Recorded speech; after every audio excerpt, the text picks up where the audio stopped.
Начать придется с событий. When things go badly, it is remarkably quickly how people turn on the figurehead, as it were.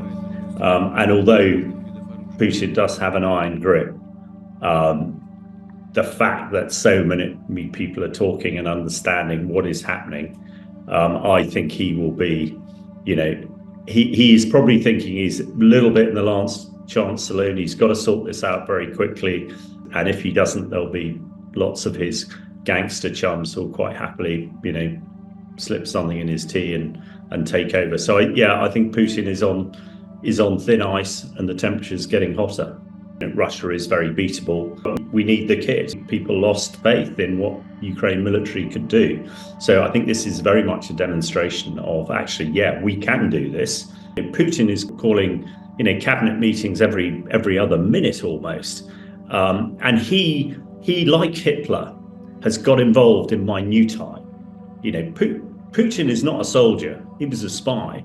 But he is getting right in there and telling soldiers on the front line how to do the job, a job he doesn't really understand, which I expect is making matters much worse.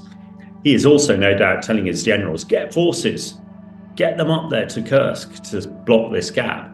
Well, we're a week into this, and there has been no Russian countermove and no Russian force. There have been a few engagements. The media and the propaganda and the disinformation, this time it's flowing massively Russia's way.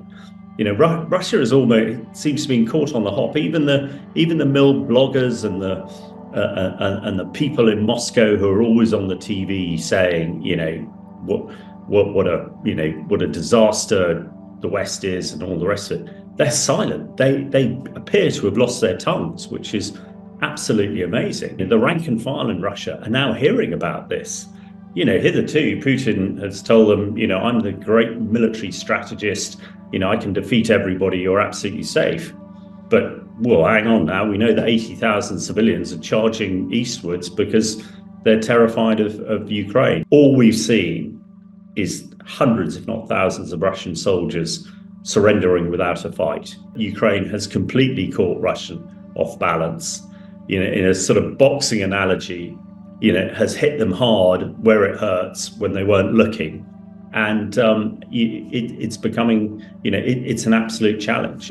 And I think, so what? Well, it has shown that actually, the Russian war machine is very basic. Moscow is close enough to hear the shouts and screams of Kursk. As long as the shouts and screams are heard in Moscow, to me, that's operational success for Kyiv. We talk about Kursk so much because of the great battles in 1943, massive tank battles with the Nazis and the Soviets. If we're talking in a year or two's time, we might be saying, well, Kursk, yet again, has had a significant impact.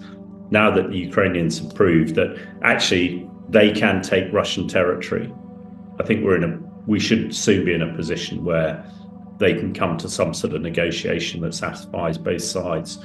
It is quite clear that the Russian forces in this area were, barely trained conscripts. They have been surrendering en masse. It's a very static front line, despite the fact there's 600,000 Russian soldiers there.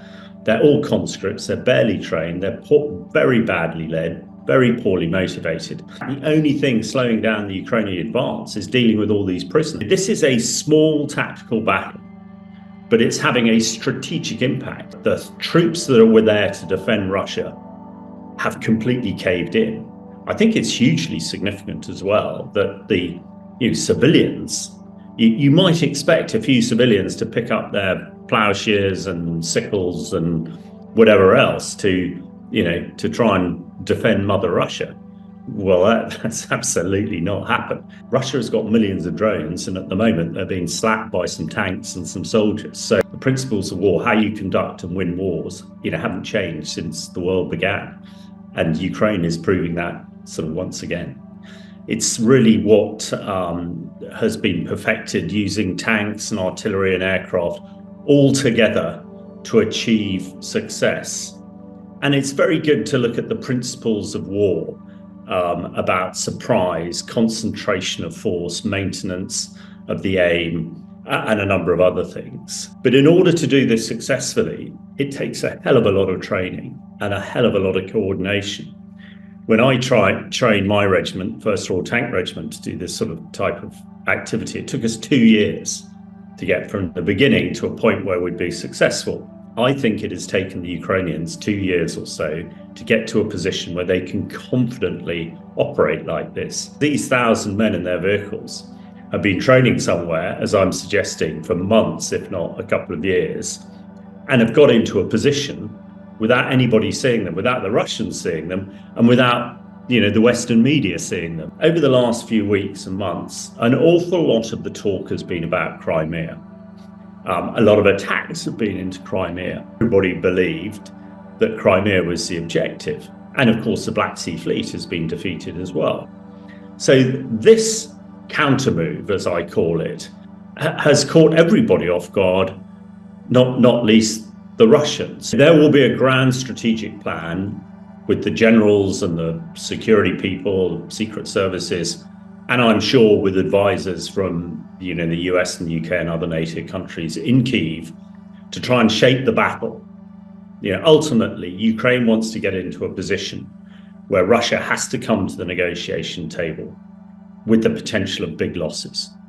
And I'm not talking manpower and machines and all the rest of it, because Russia has lost unbelievable amounts, but it's about territory, and I think this was an opportunity to seize territory.